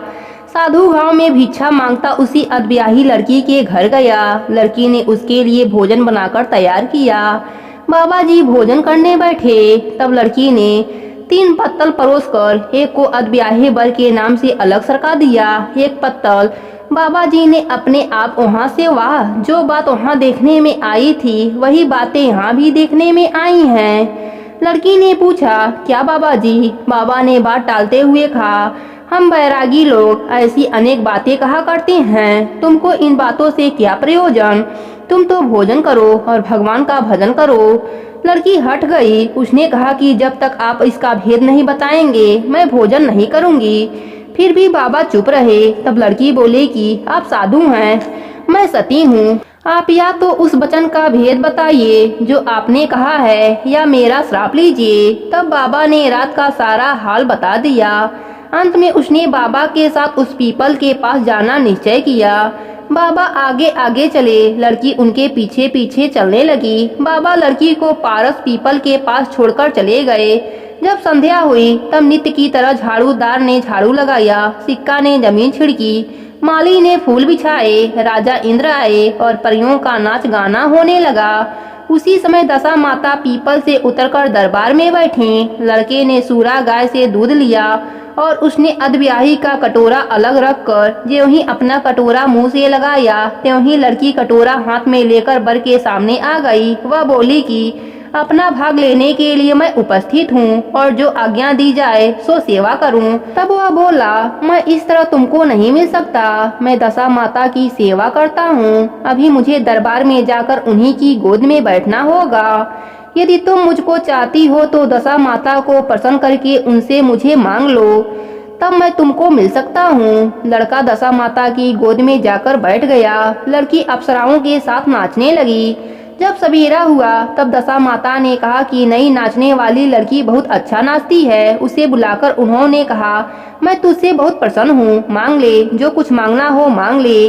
लड़की ने दशा माता से वचन ले लिया कि जो मांगूं सो पाऊं। तब उसने दौड़कर अपने पति को पकड़ लिया और कहा कि मुझे यही चाहिए। दशा माता ने कहा, तूने मांगा तो बहुत, परंतु मैं वचन से बंधी हूँ, इस कारण तेरा वर तुझे देती हूँ। राजा इंद्र ने पूछा, भगवती यह सब क्या भेद है, जरा मुझे भी बताइए। तब दशा माता बोली कि यह लड़का मेरे ही वरदान से पैदा हुआ था। इसकी माता ने मनौती मानी थी कि जब लड़का पैदा होगा तब सुहागनों को न्योता दूंगी, परंतु उसने आज तक अपना वचन पूरा नहीं किया। इसी कारण मैं अपने दिए हुए बालक को विवाह मंडप से हर लाई। यह इसकी अधब्याही स्त्री है, परंतु पतिव्रता है। इसी कारण यह देव समाज में पहुंचकर मुझसे अपना पति छीन ले गई। दशा माता के ऐसे वचन सुनकर इंद्र समेत सब देवताओं ने वर कन्या के ऊपर फूल बरसाए। तब तक साधु बाबा भी वहां आ पहुँचे। साधु बाबा, उसके पीछे दुल्हा और उसके पीछे लड़की, इस प्रकार तीनों गांव की ओर चले। जब वे लोग गांव के समीप पहुंचे तब लोगों ने लड़की के पिता को खबर दी कि तुम्हारी लड़की अपने दुल्हा के साथ आ रही है। जिस दिन से लड़की गई थी, प्रथम तो उसी घड़ी से वह लोकपाल से मारे घर के बाहर नहीं निकल रहे थे। अब जो और नई बात सुनने में आई तो उसने किवाड़ बंद कर लिया। उसने समझा लड़की बाबा के साथ साथ आ रही होगी, इसी संबंध में लोग मेरा उपहास कर रहे हैं। किंतु जब गांव के गणमान्य और प्रतिष्ठित लोगों ने भी उनसे वही बात कही, तब वह लजाता शर्माता घर से बाहर आया। जब उसने दरवाजे पर सचमुच लड़की के साथ दामाद को खड़ा देखा, तब प्रशंसा का पार न रहा। उसने इसी खुशी में दान पुण्य किया, बधाई बजवाई और फिर से विवाह की तैयारी की। परंतु लड़की ने अपनी माता से कहा कि इस तरह ब्याह पूरा नहीं पड़ेगा। वहाँ सुहागनों को न्योता देकर जब बारात यहाँ आए तब विवाह के ने किए जाएं। लड़की के बाप ने लड़के के घर खबर भेजी। वहाँ सुहागनों को न्योता कर बारात चली। बड़ी धूमधाम से विवाह हुआ। वर वधू दोनों अपने घर गए। तब फिर से लड़के की माता ने सुहागनें न्योती। उसी समय से विवाह के भावरों के दिन वर के घर सुहागनें न्योतने की प्रथा चली है। दशा माता ने जैसी सती की दशा फेरी, वैसे ही अपने सभी भक्तों पर अपनी कृपा बना के रखना। कहानी अधूरी हो तो पूरी करना, पूरी हो तो मान रखना। प्रेम से बोली दशा माता की जय हो। दशा माता की 7वीं कथा के अनुसार एक बुढ़िया ब्राह्मणी थी। वह बहुत गरीब थी। उसका एक लड़का था। एक दिन वह लड़के से बोली, बेटा कुछ ऐसा उद्यम करो जिससे 4 पैसे आएं और अपना निर्वाह हो। अब मेरे तो हाथ पैर चलते नहीं। तब लड़का गांव वालों के गोरू चलाने लगा। एक दिन लड़का पशुओं को पानी पिलाने नदी के घाट पर ले गया। वहाँ स्त्रियां स्नान करके दशा माता की गंडा ले रही थीं। उनका एक गंडा अधिक हो गया। उसमें से एक ने कहा कि पूछो तो यह लड़का किसका है? यदि किसी उच्च वर्ग का हुआ तो इसे गंडा दे दिया जाएगा। एक स्त्री ने लड़के से पूछा, तुम्हारे घर में कौन है? लड़के ने उत्तर दिया, मेरी बुढ़िया माता है। फिर स्त्री ने कहा कि तुम कौन वर्ग के हो? वह बोला, मैं ब्राह्मण हूँ, पर कोई काम न मिलने के कारण गाय चराता हूँ। स्त्रियों ने लड़के को एक गंडा देकर कहा कि तुम इसे घर ले जाकर अपनी माता को दे देना और कहना कि इसका पूजन और व्रत करें। हम लोग तुमको सीधा और पूजा की सामग्री भी दे देते हैं, सो भी ले जाकर अपने माता को दे देना। लड़के ने गंडा ले लिया। फिर सब स्त्रियों ने उसे सीधा दिया। लड़का उस सामान की गठरी बांधकर घर आया। उसने दरवाजे से ही माता को पुकारकर कहा कि गठरी उतार लो, बोझ से मरा जा रहा हूँ। माता दौड़ी आई। गठरी का सीधा सामान देखकर वह बहुत खुश हुई। उसने लड़के से पूछा कि यह सब कहाँ से ले आए हो? लड़के ने बुढ़िया से सारा हाल कहकर दशा माता का गंडा भी दे दिया। बुढ़िया ने गंडे को लेकर प्रेम पूर्वक माथे से लगाया। उसी दिन से वह व्रत करने लगी। 9 दिन तक कथा कहानी कहती रही। 10वें दिन उसने गंडे की पूजन की तैयारी की। वह देहरी के बार लीप रही थी। उसी समय एक अधि वृद्ध दरिद्र स्त्री द्वार पर आकर बोली कि क्या करती हो बहन? उसने जवाब दिया कि आज मेरे घर दशा माता का पूजन है, इसलिए लीप रही हूँ। तब दशा माता ने कहा कि मुझे बहुत प्यास लगी है, थोड़ा पानी पिला दे। तब बुढ़िया ने कहा, मैं तो मिट्टी के बर्तन से पानी पीती हूँ, लोटा लुटिया मेरे यहाँ कुछ नहीं है, तुमको पानी किसमें दूँ? एक कटोरी है घर के अंदर, न जाने कहाँ पड़ी है, जरा तू ठहर, मैं कटोरी ढूंढ कर आती हूँ, तब पानी पिलाऊंगी। बुढ़िया हाथ धोकर कटोरी लेने अंदर गई। तब तक मैली कुचैली बुढ़िया, जो स्वयं दशा माता थीं, उसको घिरौची पर एक सोने का घड़ा रखकर अंतर ध्यान हो गई। बुढ़िया कटोरी लेकर किरौची के पास आई। वहाँ सोने का घड़ा देखा। वह बहुत घबराई और अपने मन में सोचने लगी कि यह रार कहाँ की बला उठाकर रख गई है, मुझे चोरी लगेगी, बुढ़ापे में इज्जत जाएगी। वह इसी चिंता में बुढ़िया की खोज में बाहर निकली। तब तक उसका लड़का आ गया। उसने पूछा कि किसे खोजती हो माँ? वह बोली, एक बुढ़िया न जाने कहाँ से आई थी और यह सोने की घड़ा रखकर भाग गई। लड़के ने कहा, वही तो दशा माता थीं, उन्होंने यह घड़ा तुमको दिया है। अब की जो फिर कभी आए तो उनकी अच्छी से स्वागत करना, सब प्रकार से उनकी आज्ञा पालन करना। तुम सब नहाने जाओ तो नदी के घाट पर जो चीजें तुमको मिले उनका दशा माता का दिया हुआ समझकर अंगीकार करना। किसी से पूछताछ न करना कि यह चीज किसकी है, यहाँ कैसे आई। बुढ़िया नदी में नहाकर खड़ी हुई तो सामने सोने का गेड़ुआ भरा भराया दिखाई दिया और उत्तम वस्त्र एक किनारे रखे हुए थे। बुढ़िया ने किसी से पूछताछ किए बिना उन वस्त्रों को पहन लिया। गेरुआ हाथ में लेकर वह घर चलने को तैयार हुई। तब चार कहार डोली लिए आ पहुँचे और बुढ़िया से बोले कि यह डोली तुम्हारे लिए आई है, इसी में बैठकर घर चलो।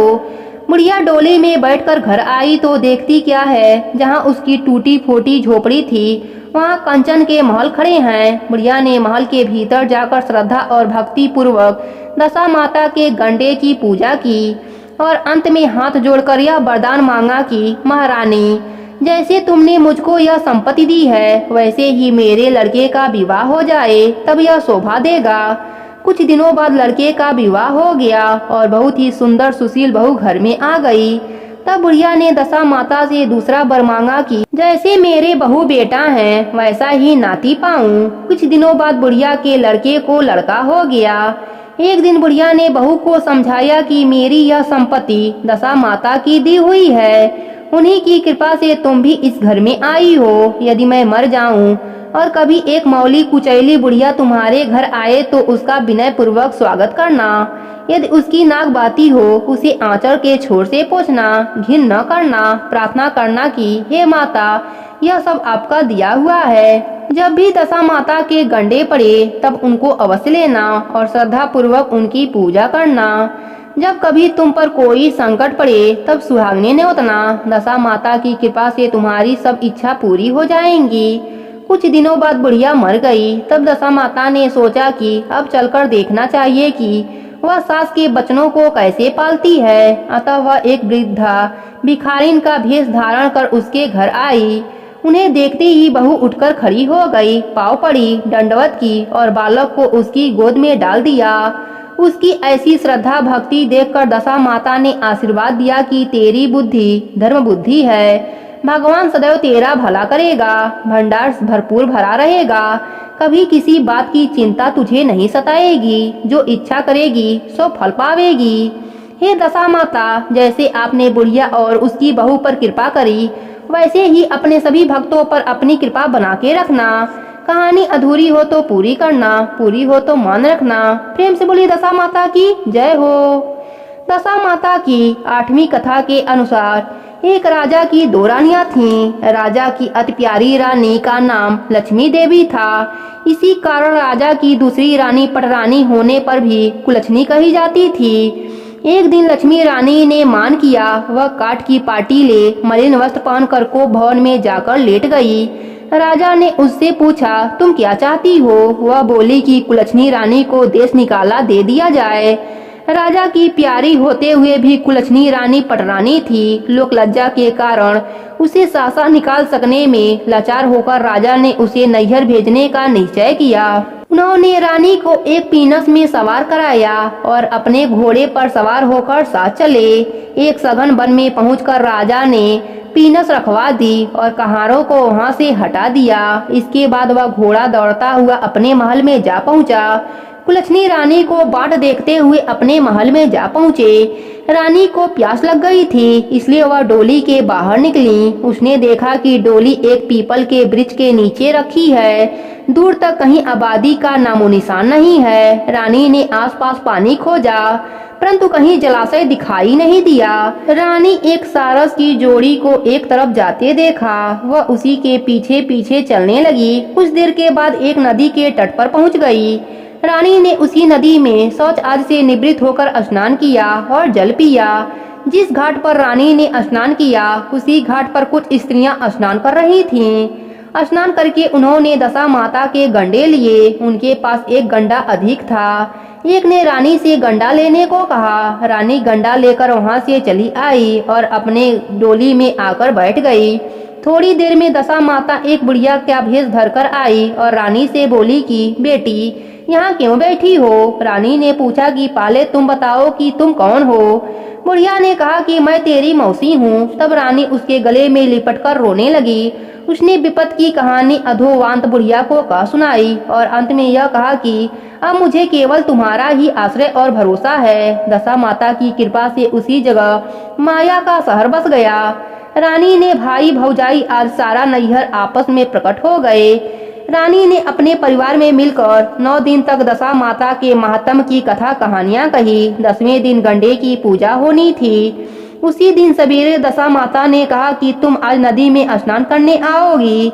जहाँ तुमको जो स्वर्ण कलश मिले उसको ले लेना और जो डोली तुमको लेने आए उसमें तुम निसंकोच सवार हो जाना।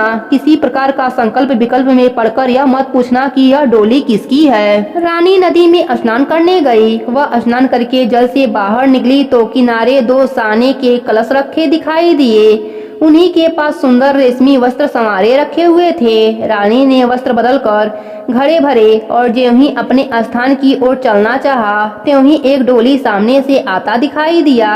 रानी समझ गई कि हो ना हो इसी डोली के बारे में मौसी ने मुझे सूचना दी थी। वह फौरन डोली में सवार होकर अपने घर गईं। वहां माया के परिवार की सब स्त्रियां समेत रानी ने दशा माता के गंडे की पूजा की, सुहागिनों को भोजन कराया, सब पारण किया। तदंतर रानी अपने नैहर के परिवार में आनंद पूर्वक हिल मिलकर रहने लगी। कुछ दिनों के बाद सहसा राजा को रानी का स्मरण हुआ। उसके ध्यान में आया कि कुलच्छनी रानी को जिस दिन से मैं जंगल में छोड़ आया हूँ उसी दिन से आज तक उसका कोई समाचार नहीं मिला। चलकर देखना चाहिए कि उसकी क्या गति हुई है। जब वह रानी को खोजने के लिए चलने लगा तब मंत्रियों ने समझाया कि अब रानी को आपसे मिलना नहीं हो सकता। राजा ने किसी के बात पर ध्यान नहीं दिया। वह चलता चलता उसी स्थान पर पहुंचा जहां वह रानी का डोली रखवाया था, परंतु उसे यह देखकर बड़ा आश्चर्य हुआ कि जहां सघन वन था वहां सुंदर नगर बसा हुआ है। राजा के प्रश्न करने पर नगर के लोगों ने कहा कि यह कुलच्छनी का नगर है। तब तो राजा और भी आश्चर्य में डूब गया। वह बार बार यही विचार करता है कि यह जगह तो वही है जहां मैं अपने रानी को छोड़ा था। क्या उसी के नाम से यह नगर बसा हुआ है? राजा ने महलों के पास इतलवा कराई कि अमुक राजधानी का राजा मिलने आया है। रानी ने राजा को पहचान कर उत्तर दिया कि मैं ऐसे दगेबाज राजा से मिलना नहीं चाहती, परंतु उसकी मौसी ने समझाया कि पति परमेश्वर के बराबर होता है, उससे विमुख होकर कभी पीठ नहीं देना चाहिए। तुमको यही उचित होगा कि उसका स्वागत करो, यथाशक्ति सत्कार करो और नियम पूर्वक मिलो। रानी ने राजा को महल के भीतर बुलवाया और वही डेरे पर ठहराया। दोपहर को राजा भोजन करने गए। उनके साथ एक नाई था, वह भी राजा के समीप ही खाने को बैठा। रानी ने राजा तथा नाई को खाना परोसने लगी। पहली बार ज्यों ही रानी ने नाई के सामने पत्तल रखी त्यों ही उसने रायते का एक छींटा रानी के पैर पर डाल दिया। रानी उसकी इस क्रिया को नहीं जान सकी। दूसरी बार रानी परोसने आई तब दूसरी पोशाक पहनकर आई। राजा मन में सोचने लगा, यहाँ तो एक क्या कई रानियां हैं, सभी एक सी हैं। इसमें से मेरी रानी कौन है, मैं उसे कैसे पहचानूंगा? डेरे पर जाकर राजा ने नाई से कहा, यहाँ तो कई रानियां हैं, यह कैसे मालूम होगा कि मेरी रानी कौन है? नाई बोला, रानी तो एक ही है, वह पोशाक बदल बदल कर परोसने आई थी। इसमें आपको भ्रम हुआ है। राजा ने पूछा कि तूने कैसे जाना? रानी एक ही है। वह बोला कि मैंने पहली बार रानी के पैर पर राते की छींटा दे दिया था। जब दूसरी बार वह परोसने आई तब भी मैं उसके पैर का वह छींटा देखा और तीसरी बार आई तब भी वही छींटा था। इसी बीच रानी ने राजा को अपने महल में बुलाया। वहाँ से सजी हुई थी, उसी पर राजा को बैठाया। उसने पान दिया। राजा लेट गया। रानी पैर दबाने लगी। तब राजा ने कहा कि रानी, बहुत दिन हो गए, अब राजधानी चलो। रानी ने जवाब दिया कि मैं नहीं जाती। उस दिन की याद कीजिए, मैंने ऐसा क्या अपराध किया था जिसके कारण आपने मुझे वनवास दिया। आपने जिस सौत की बात मानकर मेरा अनादर किया था, अब उसी को लिए बैठे रहिए। आप तो मेरा सर्वनाश कर चुके थे। यह तो सब मेरी मौसी की बदौलत है, मैं जीतती बच गई हूँ। इस पर राजा ने रानी को बहुत समझाया और अपने किए पर पश्चाताप करते हुए माफी मांगने लगा। तब रानी बोली, मैं केवल एक शर्त पर आपके साथ चलूंगी। आप मेरी मौसी से यह वरदान मांगिए कि यह शहर और बाग बगीचे आपकी राजधानी के पास पहुंच जाए, तब मौसी के दिए हुए महल चली जाऊं। मेरी मौसी बड़ी दयावान और भोली भाली हैं, संभव है कि वह आपके बात को टालेंगी नहीं। राजा ने रानी की मौसी के पास जाकर निवेदन किया। उसी समय दोनों शहर पास पास हो गए, मानो एक दूसरे के भाग हों। राजा ने दशा माता की कृपा का प्रभाव जानकर शहर में ढिढोरा पिटवा दिया कि अब से सभी लोग दशा माता की पूजा किया करें। हे दशा माता, जैसे आपने रानी पर अपनी कृपा करी, वैसे ही अपने सभी भक्तों पर अपनी कृपा बनाए रखना। कहानी अधूरी हो तो पूरी करना, पूरी हो तो मान रखना। प्रेम से बोले दशा माता की जय हो। दशा माता की नवी कथा के अनुसार एक वृक्ष पर दो पक्षी नर और मादा रहते थे। मादा पक्षी के बच्चे नहीं थे। जब वह चार चिड़ियों में मिलकर बैठती तब प्राय वे सबको बांझ कहकर उसे घृणा करती थी। इससे चिड़िया अपने चित्त में बहुत दुखी रहती थी। वह चिड़िया के समाज से बहुत कम मिलती जुलती थी। एक दिन वह अपनी स्थिति पर विचार करती हुई अकेली नदी पर पानी पीने गई। वहाँ स्त्रियां दशा माता के गंडे ले रही थीं। उनका एक गंडा अधिक था। उन्होंने आपस में कहा कि यहाँ कोई स्त्री या पुरुष तो है ही नहीं जिसको यह गंडा दे देते। न हो इस चिड़िया के गले में गंडा बांध दो, यह नित इसी जगह आकर कथा सुन लिया करेगी। इसको पूजा की विधि बता दिया जाएगा तो पूजन भी कर लिया करेगी। तदनुसार चिड़िया के गले में गंडा बांधकर उसे समझा दिया। 9 दिन तक बार बार तू इसी जगह आकर कथा सुन लिया करना। 10वें दिन 21 गेहूं लाकर एक गेहूं दशा माता के नाम से नदी में डाल देना। बाकी 20 गेहूं तुम खुद चुग लेना। चिड़िया ने 9 दिन प्रेम पूर्वक कथा कहानी सुनी। 10वें दिन स्त्रियों के बताई विधि के अनुसार गंडा पानी में डालकर पारण किया। कुछ दिनों के बाद उस चिड़िया को बहुत से बच्चे पैदा हो गए। अन्य चिड़ियों को आश्चर्य हुआ और वे बोली कि इसके तो बच्चे ही नहीं हो रहे थे, यह कैसे हुए। वह बोली, जब मेरे बच्चे नहीं थे तब तो तुम लोग बाँझ कहकर दुक्कारती थी। अब जो दशा माता ने मुझको बच्चा दिया है तो तुम कोसती हो। चिड़िया ने उससे पूछा। उसने गंडा लेने का हाल क्रम का सुनाया और सबको पूजा की विधि बता दी। तब जंगल की सभी चिड़ियाएं दशा माता का व्रत करने लगीं और सभी आनंद पूर्वक रहने लगीं। हे दशा माता, जैसे आपने चिड़िया पर अपनी कृपा करी वैसे ही अपने सभी भक्तों पर अपनी कृपा बना के रखना। कहानी अधूरी हो तो पूरी करना, पूरी हो तो मान रखना। प्रेम से बोली दशा माता की जय हो। अब सुनते हैं गणेश भगवान की कथा। एक समय की बात है, एक गांव में एक अंधी बुढ़िया माई रहती थीं। वह गणेश भगवान की परम भक्त थीं। आँखों से भले ही दिखाई नहीं देता था, परंतु वह सुबह शाम गणेश वंदना में मग्न रहती थीं। गणेश जी बुढ़िया माई के भक्ति से बड़े प्रसन्न हुए। उन्होंने सोचा, यह बुढ़िया माई मेरा नित्य नियम निभाती है, परंतु बदले में कभी कुछ नहीं मांगती है। भक्ति भाव का फल तो उसे मिलना ही चाहिए। ऐसा सोचकर गणेश भगवान एक दिन बुढ़िया माई के सम्मुख प्रकट हुए तथा बोले, माई तुम मेरी सच्ची भक्त हो, तुम मेरा नित्य नियम निभाती हो, मैं उससे बहुत प्रसन्न हूँ। अतः तू जो वरदान चाहो हमसे मांग सकती हो। बुढ़िया माई बोली, प्रभु मैं तो आपकी भक्ति प्रेम भाव से करती हूँ, मांगने का तो मैंने कभी सोचा ही नहीं, अतः मुझे कुछ नहीं चाहिए। गणेश भगवान पुनः बोले, मैं वरदान देने के लिए आया हूँ। बुढ़िया माई बोली, मुझे मांगना तो नहीं आता, अगर आप कहें तो कल मांग लूँ, तब तक मैं अपने बेटे व बहू से सलाह भी कर लूँगी। गणेश भगवान कल आने का वादा करके अंतर ध्यान हो गए। बुढ़िया माई का एक पुत्र व बहू थे। बुढ़िया माई ने सारी बात उन्हें बताई और सलाह मांगी। बेटा बोला, माँ तू गणेश भगवान से ढेर सारा पैसा मांग लो, हमारी गरीबी दूर हो जाएगी, सब सुख चैन से रहेंगे।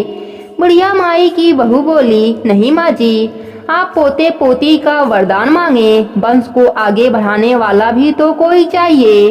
बुढ़िया माई बेटे व बहू की बात सुनकर सोचने लगी, यह दोनों तो अपने अपने मतलब की बातें कर रहे हैं। फिर बुढ़िया माई ने अपने पड़ोसन से सलाह लिया। पड़ोसन ने कहा, तुम्हारी सारी जिंदगी दुखों में कटी है, अब जो थोड़ा सा जीवन बचा है वह तो सुख से व्यतीत हो जाए। धन अथवा पोते का तू क्या करेगी, अगर तुम्हारी आंखें ही नहीं है तो यह तो सांसारिक वस्तुएं तुम्हारे लिए व्यर्थ है, अतः तुम अपने लिए अपने आंखों की रोशनी मांग ले। बुढ़िया माई घर लौट आई। बुढ़िया माई और सोच में पड़ गई। वह सोचा कि कुछ ऐसा मांगूं जिससे मेरे बेटे व बहू सबका भला हो, लेकिन ऐसा क्या हो सकता है। बुढ़िया माई कभी कुछ मांगने का मन बनाती तो कभी कुछ, परंतु कुछ भी निर्धारित ना कर सकी। दूसरे दिन गणेश भगवान पुनः प्रकट हो गए तथा बोले, बुढ़िया माई तुम अपना वरदान मांग लो। गणेश भगवान के पावन वचन सुनकर बुढ़िया माई बोली, यदि आप मुझसे प्रसन्न हैं तो कृपा मुझे मन इच्छित वरदान दीजिए। मैं अपने पोते को सोने के गिलास से दूध पीते हुए देखना चाहती हूँ। बुढ़िया माई की बातें सुनकर गणेश भगवान उसके सादगी व सरलता पर मुस्कुरा दिए और बोले, तुमने तो मुझे ठग ही लिया। मैंने तुम्हें एक वरदान मांगने के लिए बोला था, परंतु तुमने तो एक वरदान में ही सब कुछ मांग लिया। तुमने अपने लिए लंबी उम्र मांग ली, आंखें मांग ली, बेटे के लिए धन व बहू के लिए पोता भी मांग ली। पोता होगा, ढेर सारा पैसा होगा, तभी तो वह सोने के गिलास में दूध पिएगा। पोते को देखने के लिए तुम जिंदा रहोगी, तभी तो देख पाओगी। अब देखने के लिए आंखों की रोशनी भी देनी पड़ेगी। गणेश भगवान बोले, जो भी तुमने मांगा है वह सब तुम्हें मिल जाएगा। इतना कहकर गणेश भगवान अंतर ध्यान हो गए। गणेश भगवान की कृपा से बुढ़िया माई के घर में अन्न धन पोता पोती से भर गया। हे गणेश भगवान, जैसे आपने बुढ़िया माई पर कृपा करी, वैसे ही अपने सभी भक्तों पर अपनी कृपा बनाए रखना। कहानी अधूरी हो तो पूरी करना, पूरी हो तो मान रखना। प्रेम से बोले गणेश भगवान की जय हो।